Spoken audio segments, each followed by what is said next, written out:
Hi guys, welcome to session 21 of Marketing 102. My name is Yankipran, and in this series we are going through the subject of marketing.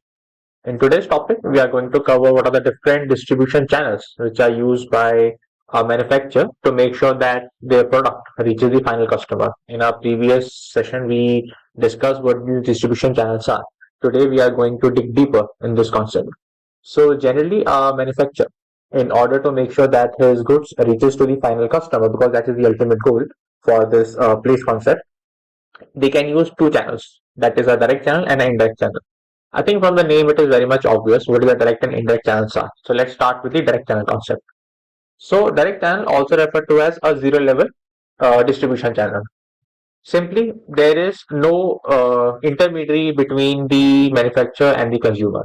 That is, this is the shortest mode available. It is called zero level because the manufacturer is directly selling his goods to the customer. So it's a simple method. It's the shortest method. The manufacturer, they directly provide the goods to the final customer. That is, there is no intermediary involved. Now, how does a manufacturer make sure that his goods reaches the final customer? So either they have their own retail outlets, and these retail outlets will have the salesmen which will be hired by the company itself. So they will be in the payroll of the company itself. So all the QSR, that is quick service restaurant, which you see, for example, you see McDonald's, you see KFCs. These all are providing their services directly to the customer without any intermediary. So they have their own retail outlets. And as far as the delivery is concerned, so delivery is either by hand or they will use a mediator, that is the post office, which will provide you the courier services or the logistic services. After direct channel, we have, okay, let's go through some example of direct channel. So you have Eureka Post, which has door-to-door selling concept. You have Maruti Udyog, they have their own Nexa showrooms and Dell computers, which have their made to order. So you can go to a Dell website of your country. You just punch in your pin code, and according to that, they will tell you that what kind of laptops are available, and you can modify the laptop according to your need, and then you can order. And the Dell will directly send that laptop to you without the help of any mediator. After direct channels, we have the indirect channel. So when we say indirect channels, means there is a multi-level involved. So there is presence of intermediary between the manufacturer and the customer. So the manufacturer is not directly selling to the customer. The selling happens through various intermediaries. Now, depending upon the level of intermediaries, we have certain types of indirect channels. But to make sure you know this thing that more number of intermediaries are there between the manufacturer and the consumer, more will be the cost. Simply because every intermediary will have its own cut in the profit. So therefore, more intermediaries means more cost. So for the final customer, the product will be a little bit costlier.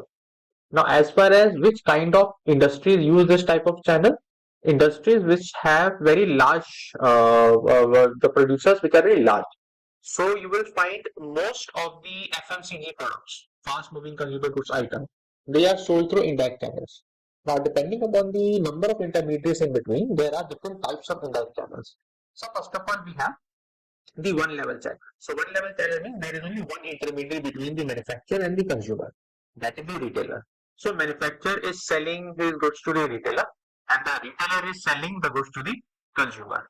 So manufacturer and retailer, they maintain a very close contact with each other regarding their requirement. Or the retailer can directly procure the goods from the manufacturer. So coordination between producer and retailer for supply of goods. Sometimes producer godown may also be used for the procurement by the retailers themselves. So they can ascertain what is the requirement or what is their need regarding the inventory, regarding depending upon the area the retailer is serving, and then the retailer can directly contact the manufacturer for their procurement purposes. After one level channel, we have two level channel. That is, now there are two intermediaries between the manufacturer and the consumer, namely wholesalers and retailers. Now, this is a concept which is very widely used and it helps you to cover a very large market. And I'm sure this concept a lot of you must be already familiar with. So, basically, the manufacturer will sell in bulk to the wholesaler. The wholesaler will buy a bulk of quantities from the manufacturer, and then, according to the requirement of the retailers, the wholesaler uh, will supply this product to the retailers, and then the retailer will finally sell to the consumer. Now, here the wholesaler and the retailer, they have the same kind of relationship, like in one level channel, the manufacturer and the retailer have. So the wholesaler may either directly contact the retailer, or the retailer, according to his need, will contact the wholesaler.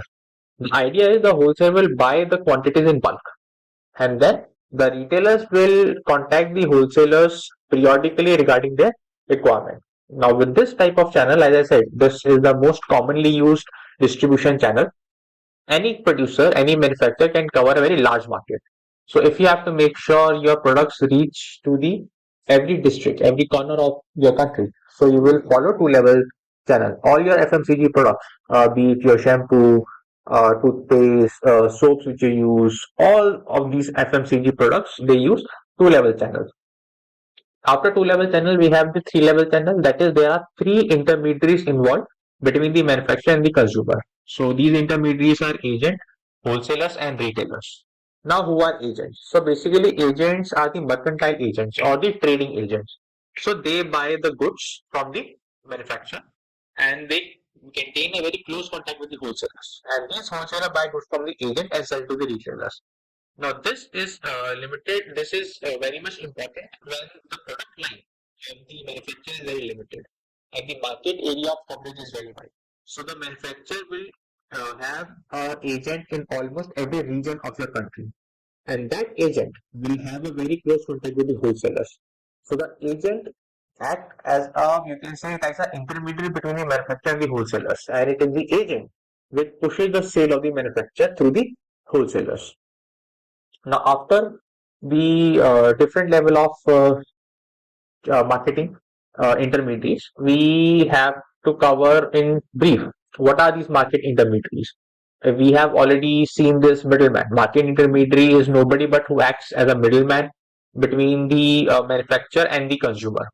And these are the distribution intermediaries. They help you to distribute your product. These intermediaries could be a people or an organization. So a lot of students have a doubt. Sir, can a single individual be a wholesaler? Yes.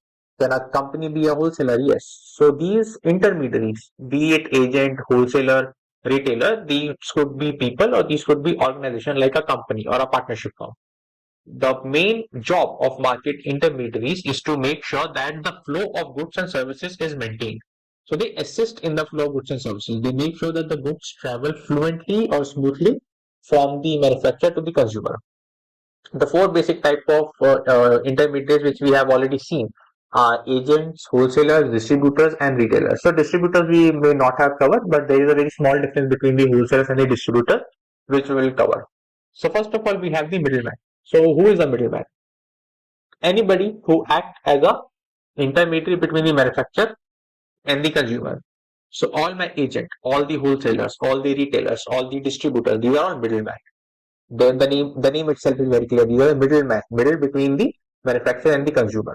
So first middleman we have is the agent. Now again, these agent we have said they can be individual companies or they can be they can be independent individuals or independent companies. What is their main job is to act as a primary selling arm of the producer. So when we are covering three-level channel, so I told you these agents they play a very important role to push the sale of the manufacturer. So they are the primary selling arm of the producer, and they represent the producer to the user. So for example, our agent will contact the wholesaler, and that agent will push the agenda of the manufacturer. So the job of the agent is to make sure that the wholesaler accept the manufacturer as his provider, and the agent they hold possession of the product but they do not own them. So say agent, they are why they call mercantile agent, that is they do not own the product. Wholesalers will have to buy the goods from the manufacturer, but how would a wholesaler know about the manufacturer? Is with the help of the agent.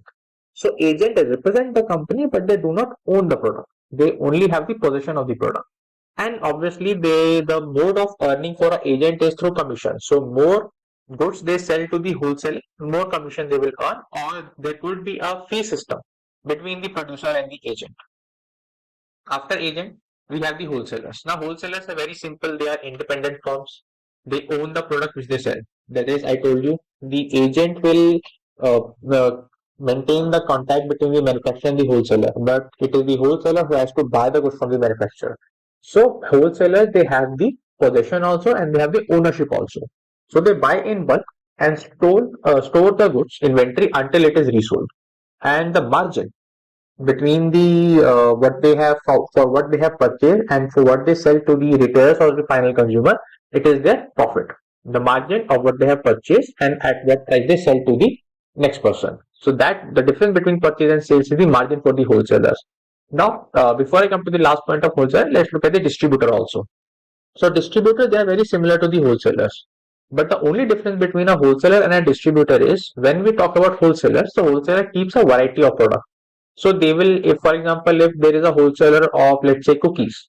So there are a lot of companies who is manufacturing cookies. The wholesaler will keep the product for almost all the companies.